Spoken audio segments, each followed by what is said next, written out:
രണ്ടുപേരോ? അങ്ങനെ രണ്ടുപേര്? അളിയ എനിക്കുണ്ടല്ലോ അളിയ, അമൃതേനെ വേണം, ഐശ്വര്യനെ വേണം അളിയ. അളിയ ഞാൻ നേരത്തെ നിന്നോട് പറയണമെന്ന് ഓർത്തിരുന്ന നിന്റെ ഇക്കാടെ ഒരു സ്ഥാനത്ത് എന്ന് പറയാ രണ്ട് കാമുകിയൊക്കെ ഭയങ്കര മോശം. അത് എന്തോന്ന് മോശം അളിയ? രാവിലെ അമൃതയ്ക്ക് സ്നേഹം കൊടുക്കും, രാത്രി ഞാൻ ഐശ്വര്യക്ക് സ്നേഹം കൊടുക്കും. അതൊക്കെ ഒരു മോശമാണോ? സ്നേഹമല്ലേ ഞാൻ കൊടുക്കണേ?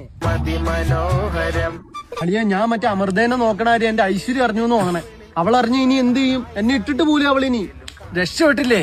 നീ അമൃതേനെ അങ്ങ് കട്ടി, ഇനി ഐശ്വര്യനെ അങ്ങ് സ്ഥിരമാക്കും. അളിയ നീ എന്തോന്ന് അളിയാ പറയണേ? ഞാൻ ഇപ്പോഴും രണ്ടുപേരല്ലേ അളിയ പ്രേമിച്ചുകൊണ്ടിരിക്കണേ. ഒരാള് പോയ ഒരാള് എനിക്ക് അങ്ങനെ കളയാൻ പറ്റത്തില്ല. എനിക്ക് രണ്ടുപേരും വേണം. എടാ ചെറുക്കൻ നിനക്ക് വയ്യേ?